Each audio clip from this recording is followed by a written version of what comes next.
Quand il l'eut compris, sa pitié cessa. Mais il fut jaloux de l'autre lui-même qu'elle avait aimé. Il fut jaloux de ceux dont il s'était dit souvent sans trop souffrir. Elle les aime peut-être. Maintenant qu'il avait échangé l'idée vague d'aimer, dans laquelle il n'y a pas d'amour, contre les pétales du chrysanthème et l'entête de la maison d'or, qui, eux, en étaient pleins. Puis, sa souffrance devenant trop vive, il passa sa main sur son front, laissa tomber son monocle, en essuya le verre.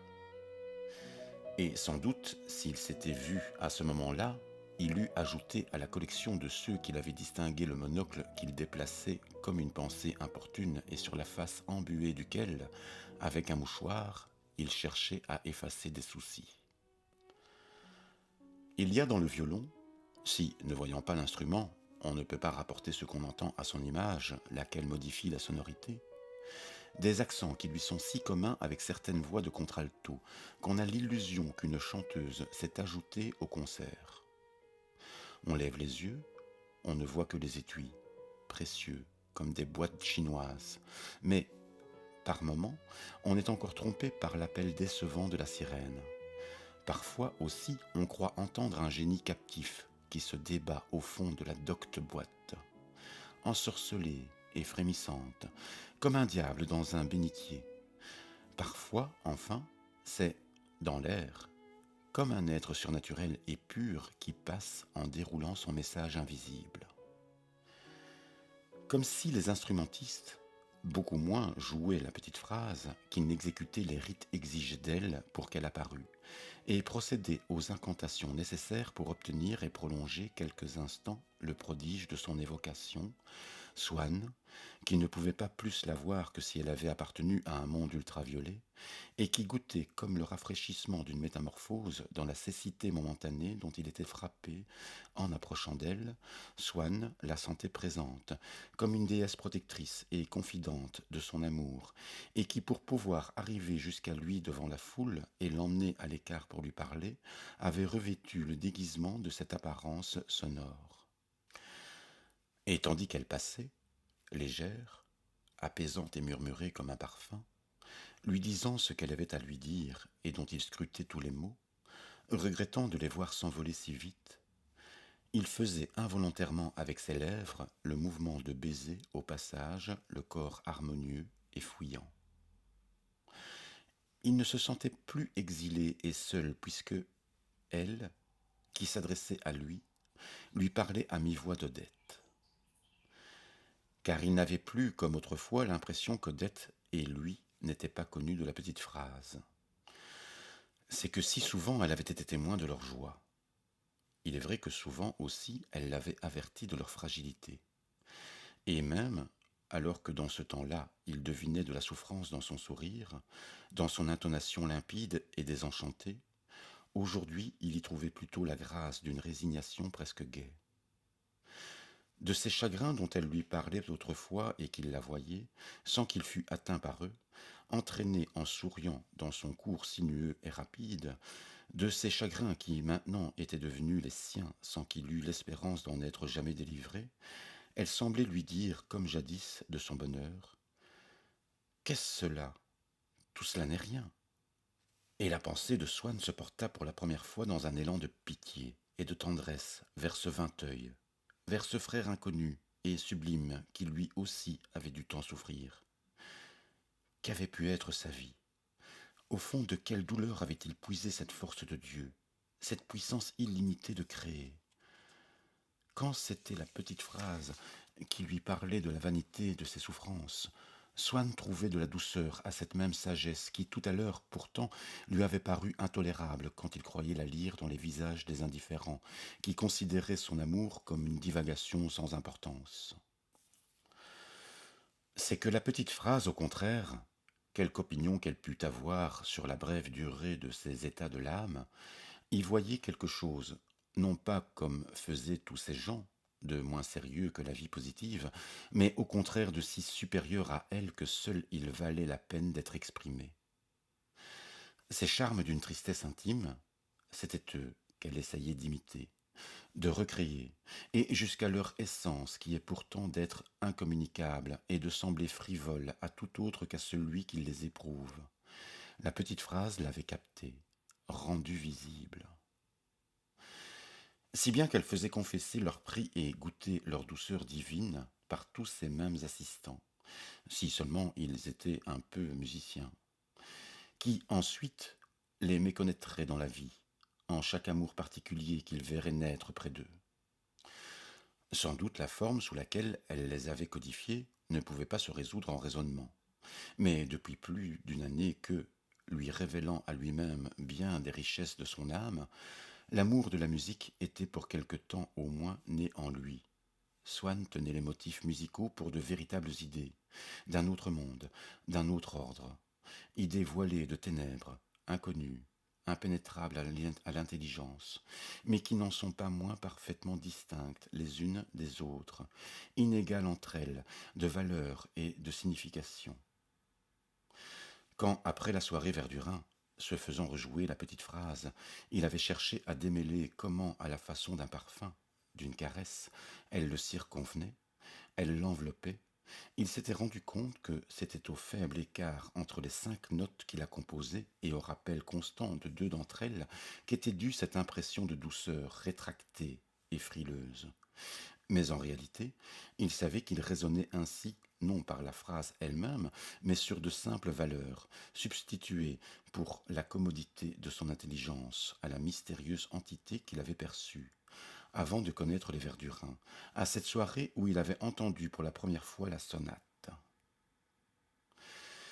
Il savait que le souvenir même du piano faussait encore le plan dans lequel il voyait les choses de la musique, que le chant ouvert aux musiciens n'est pas un clavier mesquin de 7 notes, mais un clavier incommensurable, encore presque tout entier inconnu, où seulement ça et là, séparés par d'épaisses ténèbres inexplorées, quelques-unes des millions de touches de tendresse, de passion, de courage, de sérénité qui le composent, chacune aussi différente des autres qu'un univers d'un autre univers, ont été découvertes par quelques grands artistes qui nous rendent le service, en éveillant en nous le correspondant du thème qu'ils ont trouvé, de nous montrer quelle richesse, quelle variété cache à notre insu cette grande nuit impénétrée et décourageante de notre âme que nous prenons pour du vide et pour du néant.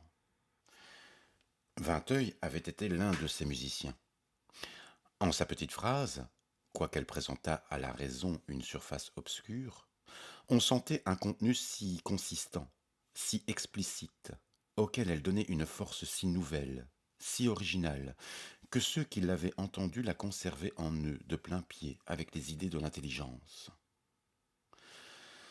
Swann s'y reportait comme à une conception de l'amour et du bonheur dont immédiatement il savait aussi bien en quoi elle était particulière, qu'il le savait pour la princesse de Clèves ou pour Renée, quand leur nom se présentait à sa mémoire. Même quand il ne pensait pas à la petite phrase, elle existait, latente, dans son esprit au même titre que certaines autres notions sans équivalent, comme les notions de la lumière, du son, du relief, de la volupté physique, qui sont les riches possessions dont se diversifie et se pare notre domaine intérieur. Peut-être les perdrons-nous, peut-être s'effaceront-elles, si nous retournons au néant. Mais tant que nous vivons, nous ne pouvons pas plus faire que nous ne les ayons connues, que nous ne le pouvons pour quelque objet réel. Que nous ne pouvons par exemple douter de la lumière de la lampe qu'on allume devant les objets métamorphosés de notre chambre, d'où s'est échappé jusqu'au souvenir de l'obscurité. Par là, la phrase de Vinteuil avait, comme tel thème de Tristan par exemple, qui nous représente aussi une certaine acquisition sentimentale, épousé notre condition mortelle, pris quelque chose d'humain qui était assez touchant. Son sort était lié à l'avenir, à la réalité de notre âme dont elle était un des ornements les plus particuliers, les mieux différenciés. Peut-être est-ce le néant qui est le vrai, et tout notre rêve est-il inexistant. Mais alors, nous sentons qu'il faudra que ces phrases musicales, ces notions qui existent par rapport à lui, ne soient rien non plus. Nous périrons, Mais nous avons pour otage ces captives divines qui suivront notre chance. Et la mort avec elle a quelque chose de moins amer, de moins inglorieux, peut-être de moins probable. Swann n'avait donc pas tort de croire que la phrase de la sonate exista réellement. Certes, humaine à ce point de vue, elle appartenait pourtant à un ordre de créatures surnaturelles et que nous n'avons jamais vues, mais que malgré cela, nous reconnaissons avec ravissement quand quelque explorateur de l'invisible arrive à en capter une, à l'amener du monde divin où il a accès, briller quelques instants au-dessus d'une autre. C'est ce que Vinteuil avait fait pour la petite phrase.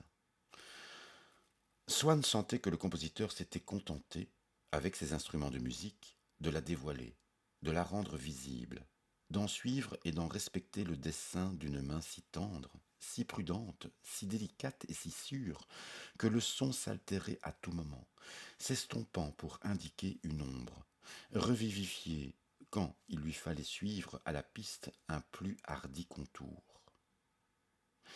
Et une preuve que Swann ne se trompait pas quand il croyait à l'existence réelle de cette phrase, c'est que tout amateur un peu fin se fut tout de suite aperçu de l'imposture. Si Vinteuil, ayant eu moins de puissance pour en voir et en rendre les formes, avait cherché à dissimuler, en ajoutant ça et là des traits de son cru, les lacunes de sa vision ou les défaillances de sa main. Elle avait disparu. Swann savait qu'elle réapparaîtrait à la fin du dernier mouvement, après tout un long morceau que le pianiste de Madame Verdurin sautait toujours. Il y avait là d'admirables idées que Swann n'avait pas distinguées à la première audition et qu'il percevait maintenant, comme si elles se fussent, dans le vestiaire de sa mémoire, débarrassées du déguisement uniforme de la nouveauté. Swann écoutait tous les thèmes épars qui entreraient dans la composition de la phrase, comme les prémices dans la conclusion nécessaire. Il assistait à sa genèse.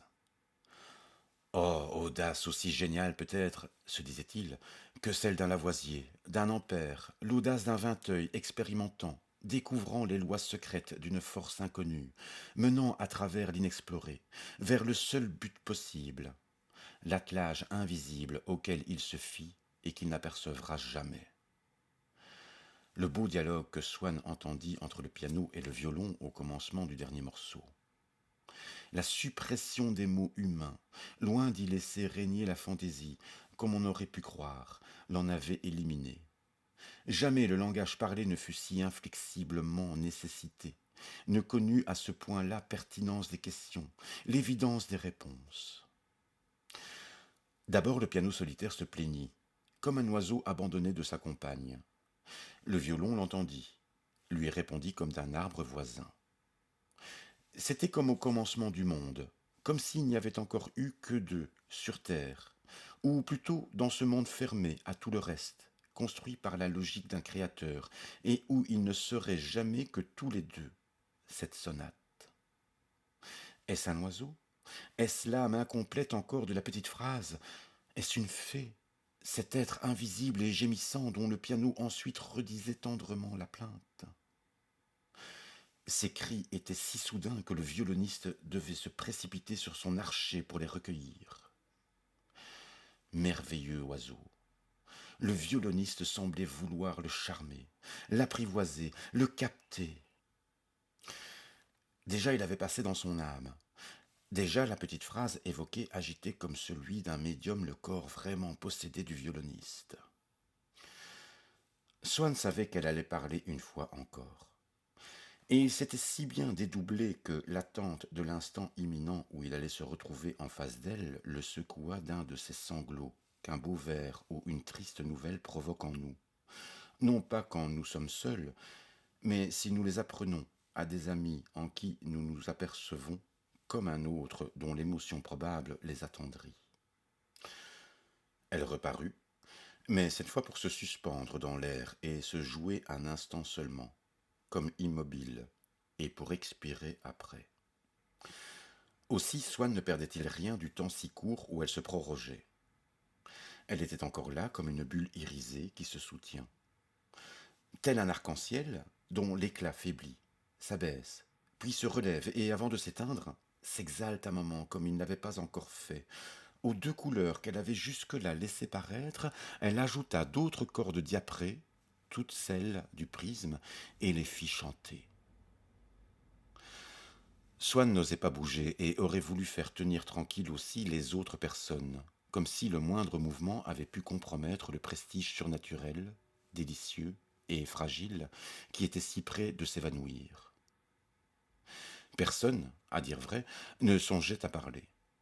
La parole ineffable d'un seul absent, peut-être d'un mort, Swann ne savait pas si Vinteuil vivait encore, s'exhalant au-dessus des rites de ses officiants, suffisait à tenir en échec l'attention de 300 personnes, et faisait de cette estrade où une âme était ainsi évoquée un des plus nobles autels où put s'accomplir une cérémonie surnaturelle.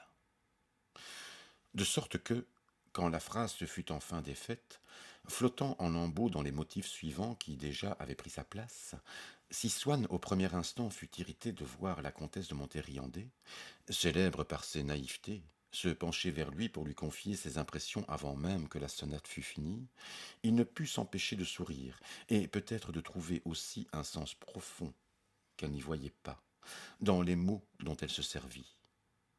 Émerveillée par la virtuosité des exécutants, la comtesse s'écria en s'adressant à Swann. C'est prodigieux, je n'ai jamais rien vu d'aussi fort. Mais un scrupule d'exactitude lui faisant corriger cette première assertion, elle ajouta cette réserve. Rien d'aussi fort depuis les tables tournantes.